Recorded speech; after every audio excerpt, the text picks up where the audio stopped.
ഇന്ന് ഏപ്രിൽ 23.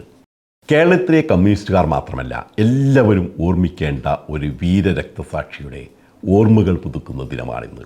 78 വർഷങ്ങൾക്ക് മുമ്പ് മനുഷ്യൻ്റെ സ്വാതന്ത്ര്യത്തിനു വേണ്ടി, ഭൂമിക്കും ഭക്ഷണത്തിനും വേണ്ടി, ഉച്ചനീചത്വങ്ങൾ അവസാനിപ്പിക്കുന്നതിന് വേണ്ടി പൊരുതി മരിച്ച ഒരു വീരരക്തസാക്ഷിയുടെ ധീരമായ ഓർമ്മകൾ പുതുക്കുന്ന ദിനം. കണ്ണൂർ ജില്ലയിലെ പെരളംപുത്തൂരിലെ പുന്നക്കോടൻ കുഞ്ഞമ്പുവിൻ്റെ ഓർമ്മ ദിനം. ആരാണ് കുഞ്ഞമ്പു എന്ന് യഥാർത്ഥ കമ്മ്യൂണിസ്റ്റുകൾക്ക് പറഞ്ഞു കൊടുക്കേണ്ട കാര്യമില്ല.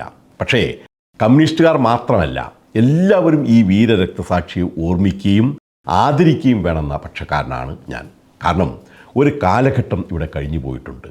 ഇല്ലാത്തവൻ്റെ എല്ലാ സ്വാതന്ത്ര്യവും അടിച്ചമർത്തിയിരുന്ന കാലഘട്ടം, പാവങ്ങളെ വെറും പട്ടികളെപ്പോലെ കരുതിയിരുന്ന കാലഘട്ടം, ജാതിയിൽ താഴ്ന്നവന് യാതൊരു വിലയും കൽപ്പിക്കാതിരുന്ന കാലഘട്ടം. കുമാരനാശൻ ദുരവസ്ഥയിൽ എഴുതിയ പോലെ, തൊട്ടുകൂടാത്തവർ തിണ്ടിക്കൂടാത്തവർ ദൃഷ്ടിയിൽപ്പെട്ടാലും ദോഷമുള്ളൂർ, കെട്ടില്ലാത്തോർ തമ്മിലുണ്ണാത്തോർ ഇങ്ങനെ ഒട്ടല്ലഹോ ജാതിക്കോമരങ്ങൾ എന്ന ആചാരങ്ങളുടെ ചങ്ങലകൾ തീർത്ത് സവർണർ അവർണരെ അടിമകളാക്കിയിരുന്ന ആ കാലഘട്ടത്തിലാണ് സ്വാതന്ത്ര്യമെന്നത് ജാതിയിൽ ഉന്നതൻ്റെയും പണക്കാരൻ്റെയും മാത്രം സ്വാതന്ത്ര്യമല്ലെന്നും അത് മണ്ണിൽ പണിയെടുക്കുന്ന പാവപ്പെട്ട കർഷകൻ്റെയും ഫാക്ടറി തൊഴിലാളിയുടെയും കാളവണ്ടിക്കാരൻ്റെയും കൈവണ്ടി വലിക്കുന്നവൻ്റെയും കൂടി സ്വാതന്ത്ര്യമാണെന്നും ഇന്ത്യയിലെ കമ്മ്യൂണിസ്റ്റുകൾ പ്രഖ്യാപിക്കുന്നത്.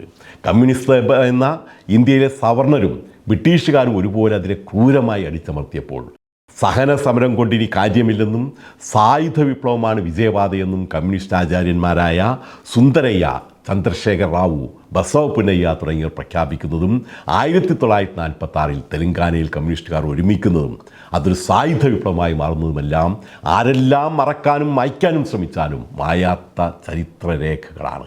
മാവോസത്തിൻ്റെ ലോങ് മാർച്ചിനെ അനുസ്മരിപ്പിക്കുന്ന വിധത്തിൽ തെലങ്കാനയിലെ 3000-ലധികം ഗ്രാമങ്ങളാണ് ജന്മിമാരുടെ ആധിപത്യത്തിൽ നിന്നും സ്വാതന്ത്ര്യം പ്രഖ്യാപിച്ചത്. അതിൻ്റെ അനുരണനങ്ങൾ ഇങ്ങ് തെക്കേ അറ്റത്ത് കേരളത്തിലുമുണ്ടായി. പി കൃഷ്ണപിള്ള, EMS, കെ ദാമോദരൻ, AKG എന്നിവരായിരുന്നു കേരളത്തിൽ അതിൻ്റെ നേതാക്കൾ. കണ്ണൂരിൽ അവരുടെ ധീരനായ അനുയായിയായിരുന്നു പെരളംപുത്തൂരിലെ പുന്നക്കോടൻ കുഞ്ഞമ്പു. ഇന്ത്യ സ്വാതന്ത്ര്യം നേടിയത് 1947. പക്ഷേ ഇന്ത്യയിലെ ദരിദ്ര നാരായണന്മാരായ ജനകോടികൾക്ക് ആ സ്വാതന്ത്ര്യം ഉണ്ടായിരുന്നില്ല. അവർ അപ്പോഴും ജന്മിമാരുടെ, വ്യവസായികളുടെ, വ്യാപാരികളുടെ അടിമകളായിരുന്നു. ആരും ചോദിക്കാനുണ്ടായിരുന്നില്ല. പോലീസും അധികാരികളും സർക്കാരും എല്ലാം ഒത്താശ ചെയ്തിരുന്നത് ജന്മിമാർക്കും ആഡംബികൾക്കുമായിരുന്നു. രാജ്യം സ്വാതന്ത്ര്യം നേടിയപ്പോൾ അവരാണ് സ്വാതന്ത്ര്യം നേടിയത്. പാവങ്ങൾക്ക് അതിൻ്റെ ഒരു പ്രതിഫലനം ഉണ്ടായിരുന്നില്ല. ആ കാലഘട്ടത്തിൽ ഇന്ത്യയിലെ കമ്മ്യൂണിസ്റ്റ് പ്രസ്ഥാനമാണ് പാവങ്ങൾക്ക് വേണ്ടി പടപൊരുതിയത്. അതിനെ അടിച്ചമർത്താനാണ് അധികാരികൾ ശ്രമിച്ചത്.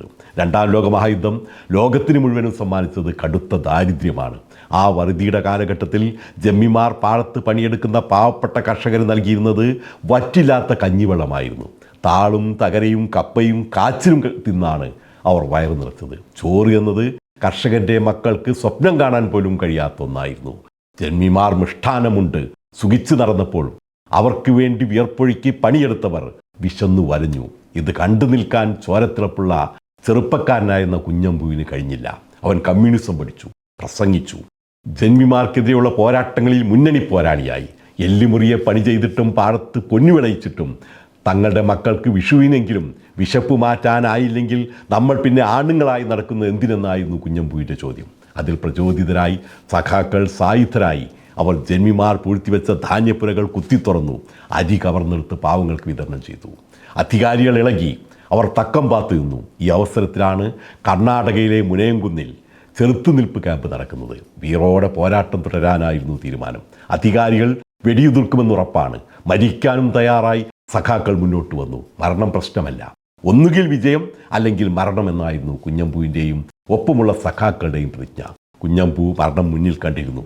അതിനു മുമ്പ് പൂർണ്ണ ഗർഭിണിയായ തൻ്റെ ഭാര്യയെ ഒരു നോക്ക് കാണണമെന്ന് കുഞ്ഞമ്പു സഖാക്കളോട് ആഗ്രഹം പറഞ്ഞു.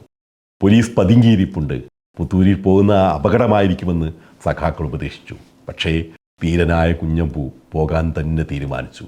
പുത്തൂരിലെത്തി ഭാര്യ മാണിക്കത്തെയും സഹോദരി ചിരിയെയും കണ്ടു. പോകാൻ നേരം ഭാര്യയെ സഹോദരിയെ ഏൽപ്പിച്ച് പറഞ്ഞു, "എട്ടി, കുഞ്ഞാണിനെ നല്ലോണം നോക്കണം. ഇവൾക്ക് ജനിക്കുന്നത് ആണാണെങ്കിൽ ഭാസ്കരൻ എന്ന് പേരിടണം. വാലാട്ടുന്നൊരു പട്ടിയായി ഇനി ജീവിക്കാനാവില്ല. സമരം ചെയ്ത് മരിക്കണം." കുഞ്ഞമ്പു പടിയിറങ്ങി. വിവരം മണത്തറിഞ്ഞ പോലീസ് പിന്തുടർന്നു. ഇതറിഞ്ഞ കുഞ്ഞമ്പു തക്കത്തിൽ കാട്ടിൽ മറഞ്ഞു. പോലീസ് കാട് വളഞ്ഞു. കുഞ്ഞമ്പു പോലീസിന് കയറാനാവില്ല എന്ന ഉറപ്പോടെ വഴുതലുള്ള പാറയുടെ മുകളിലെത്തി. പക്ഷേ 303 റൈഫിളിൽ ഘടിപ്പിച്ച ബൈനോക്കുലറിലൂടെ കുഞ്ഞമ്പുവിനെ കണ്ടെത്തിയ മുക്കുവൻ ഗോപാലൻ എന്ന പോലീസുകാരൻ ഉന്നം വെച്ച് കാഞ്ചി വലിച്ചു. തലച്ചോറ് ചിതറി കുഞ്ഞമ്പു മരിച്ചു വീണു. കുഞ്ഞമ്പുവിൻ്റെ മൃതദേഹത്തോട് പോലും പോലീസ് പകവീട്ടി. ജഡം വഴിയിൽ ഉപേക്ഷിച്ചു. കുഞ്ഞമ്പുവിന് കാടു എന്നു പേരുള്ള പ്രിയപ്പെട്ട ഒരു നായ ഉണ്ടായിരുന്നു. പോലീസുകാരെ മണത്തറിഞ്ഞ് കുരച്ചു വേരമറിയിക്കുന്ന നായ. കുഞ്ഞമ്പുവിൻ്റെ ഈ നായയെ പോലീസ് ഓടിച്ചിട്ട് വെടിവെച്ചു കൊന്നു. ഇതെല്ലാം നടന്നത് 1948 ഏപ്രിൽ 23 ഇപ്പോൾ 78 വർഷം കഴിഞ്ഞിരിക്കുന്നു. രക്തസാക്ഷികൾ ഹിമാലയത്തെക്കാൾ വലുതാണെന്നാണ് കമ്മ്യൂണിസ്റ്റുകാർ പലപ്പോഴും ഓർമ്മിപ്പിക്കാറുള്ളത്. അതെ, മരിക്കുമ്പോൾ വെറും 33 വയസ്സ് മാത്രം പ്രായമുണ്ടായിരുന്ന കുഞ്ഞമ്പുവിൻ്റെ രക്തസാക്ഷിത്വം കാലമെത്ര കഴിഞ്ഞാലും ഒരു കമ്മ്യൂണിസ്റ്റുകാരനും മറക്കാനാവില്ല. ആ വീര രക്തസാക്ഷിയുടെ പേരാണ് കണ്ണൂർ പുത്തൂരിലെ CPM ലോക്കൽ കമ്മിറ്റി ഓഫീസിൽ നൽകിയിരിക്കുന്നത്. പുന്നക്കോടൻ കുഞ്ഞമ്പു സ്മാരക CPM ലോക്കൽ കമ്മിറ്റി ഓഫീസ്. ഓരോ യഥാർത്ഥ കമ്മ്യൂണിസ്റ്റുകാരനും ഓർമ്മകളുണ്ടായിരിക്കണം. പുന്നക്കോടൻ കുഞ്ഞമ്പുവിനെ പോലെയുള്ള നൂറുകണക്കിന് വീരരക്തസാക്ഷികൾ പടുത്തുയർത്തിയ പ്രസ്ഥാനമാണിത്. ഇതിനെവിടെയും ആർക്കും തീരെഴുതി കൊടുക്കാൻ, രക്തസാക്ഷികളുടെ ചോര പുരണ്ട ഈ ചുവന്ന കൊടിയെ ആരുടെയും സ്വാർത്ഥമോഹങ്ങൾക്ക് വേണ്ടി അടിയറവയ്ക്കാൻ ഒരു യഥാർത്ഥ കമ്മ്യൂണിസ്റ്റുകാരനും അനുവദിച്ചുകൂടാ. ഏറെ പ്രസക്തമായ ഓർമ്മപ്പെടുത്തലിൻ്റെ ദിനം കൂടിയാണിന്ന്. വീരരക്തസാക്ഷിയായ പുന്നക്കാടൻ കുഞ്ഞമ്പുവിൻ്റെ ഓർമ്മകൾക്ക് മുന്നിൽ പ്രണാമമർപ്പിച്ച് നിർത്തുന്നു. ലാൽ സലാം സഖാക്കളെ.